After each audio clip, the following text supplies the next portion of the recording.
ஹரி ஓம். ராதே கிருஷ்ணா. அறிந்து கொள்வோம் பகவான் நாமங்களை, தெரிந்து கொள்வோம் அதன் பெருமைகளை. பகுதி 60. இந்த பகுதியில் 67வது திருநாமத்தை பார்க்க போகிறோம். இது விஷ்ணு சகஸ்ரநாமத்தின் 8வது ஸ்லோகத்தில் வருகிறது. ஸ்லோகம் 8. ஈஷானः பிராணதः பிராணோ ஜேஷ்டஸ்ரேஷ்டஸ் பிரஜாபதிः ஹிரண்யகர்ப்போ பூகர்ப்போ மாதவோ மதுசூதனக. 67வது திருநாமம். ஓம் பிராணாய நமக. லைஃப், அதாவது உயிர் தந்து காப்பவர். இதை சனீஸ்வரனுக்கு சாபம் கிடைத்த கதையிலிருந்து பார்க்கலாம். பிரம்ம வைவர்த புராணத்தில் கணேச கண்டத்தில் இடம்பெற்றுள்ள ஒரு சம்பவத்திலிருந்து இதை பற்றி பார்க்கலாம். பரமசிவனுக்கும் பார்வதிக்கும் திருமணமாகி பல வருடங்கள் ஆனது. இருந்தாலும் குழந்தை பிறக்கவில்லை. அதனால் சனத்குமாரரை கொண்டு திருமாலை குறித்து அவர்கள் வேள்வி செய்தார்கள். அந்த வேள்வியின் பயனாக பார்வதிக்கு ஒரு அழகான ஆண் குழந்தை பிறந்தது. அந்த குழந்தையை பார்ப்பதற்கு அனைத்து தேவர்களும் வந்திருந்தார்கள். அப்போது சனீஸ்வரனும் கைலாசத்திற்கு வந்தார். ஆனால் குழந்தையை பார்க்காமல் தயங்கியபடி நின்று கொண்டிருந்தார். அதை பார்த்து பார்வதி தேவி என்ன ஆயிற்று என்று கேட்க, அப்போது சனீஸ்வரன் தனக்கு ஏற்பட்ட சாபத்தை பற்றி கூறினார். அதாவது சனீஸ்வரன் சொன்னார், நான் ஒருமுறை தியானத்தில் ஆழ்ந்திருந்தேன். தியானத்திற்கு உரிய விதிமுறைகளின்படி கண்களை திறந்தபடி மூக்கு நுனியில் இறைவன் இருப்பதாக கருதி தியானம் செய்ய வேண்டும். ஆனால் ஆரம்ப நிலையில் அந்த பக்குவம் அனைவருக்கும் வராது என்பதால் கண்ணை மூடியபடி தியானம் செய்ய சொல்கிறார்கள்.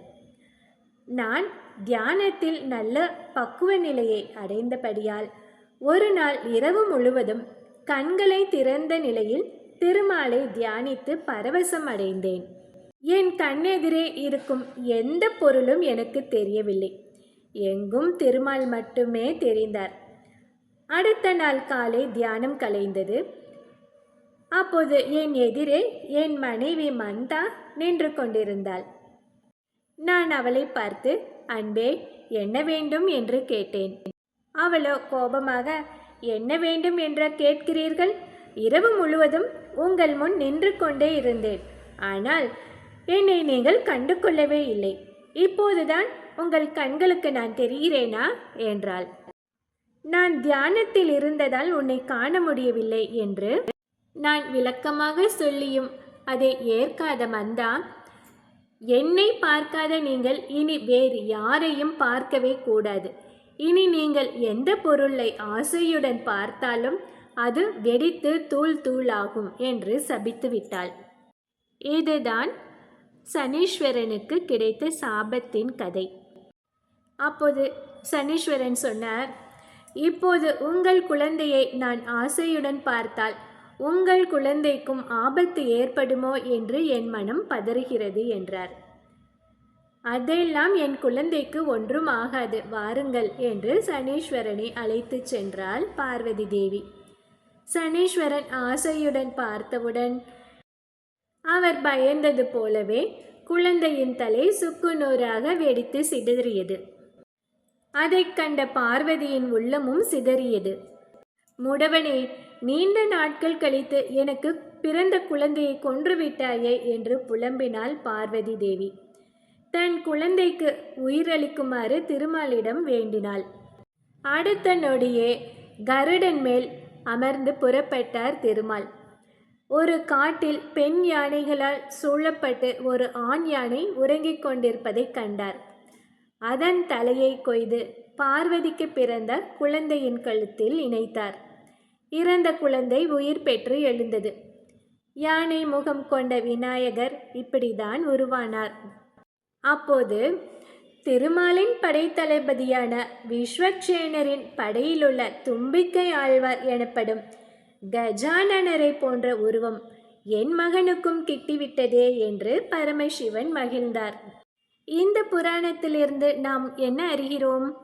சாதாரண மனிதர்களுக்கு மட்டுமல்லாமல் தேவர்களுக்கும் திருமால் உயிரளித்து அவர்களையும் காக்கிறார் என்று அறிந்து கொள்கிறோம். தேவர்கள், நித்தியசூரிகள் அனைவரையும் உயிர் தந்து காப்பதால் திருமால் பிராண என்று அழைக்கப்படுகிறார். இந்த 67வது திருநாமமான ஓம் பிராணாய நமக என்று தினமும் சொல்லி வந்தால் நாம் அனைத்து விதமான ஆபத்துகளில் இருந்தும் திருமாலால் காக்கப்படுவோம். இது 67வது திருநாமம். அடுத்து 68வது திருநாமம் ஓம் ஜேஷ்டாய நமக. இதை அடுத்த பகுதியில் பார்க்கலாம். ஹரி ஓம்.